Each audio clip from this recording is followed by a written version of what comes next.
Welcome to In Exile, the happiest place on the internet for conservative politics and fun. Jen Psaki. Inside with Jen Psaki. Let's take a look inside Jen Psaki. No! Oh, I mean the TV show. Of all the issues that keep me up at night, gun violence is near the top of my list.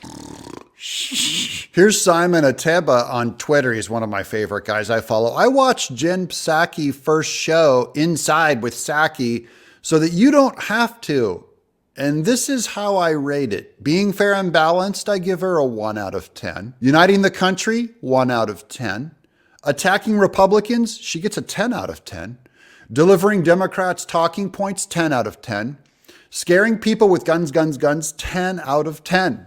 As the mother of 2 young children, it's hard to think of a more horrifying fact in all of American life than this. This show is a giant spam fear-mongering episode. Now, we've seen some progress on this issue in recent years. Last year, President Biden signed a bipartisan bill that produced some pretty significant reforms.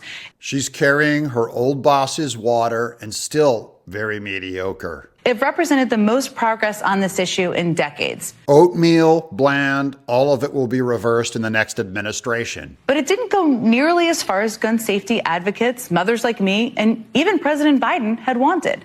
Yes, because Republicans are still here fighting. The president had to act alone because a Republican House isn't going to touch anything on gun safety with a 10-foot pole. Huge win for the good guys. Some states don't need Republicans to bring about change. Take Michigan, for example. For the first time in 40 years, Democrats are in charge of the entire state government in Michigan, the governor's mansion, the legislature, and they are using that power to tackle a lot of issues. Michigan is so in control of Democrats that it's in complete collapse. Take a look at Detroit. Let's compare that to how Florida's doing, which has been completely taken over by Republicans. So this week, I went to Michigan and I sat down with one of the school's most well-known alumni, Governor Gretchen Whitmer.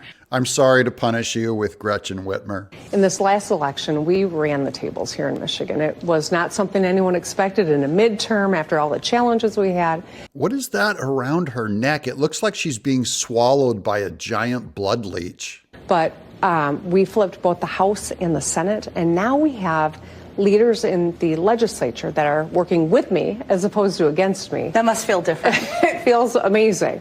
It feels like a horror to most Michiganders that are family people as you drive the state into the ground.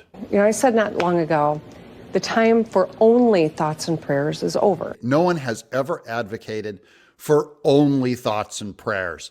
This is a stupid, false narrative by Democrats. The idea that Christians pray and only pray. You know, if your kid breaks a leg and I go, I'm not going to take him to the hospital, I'm just going to pray. No, we always combine prayer with action.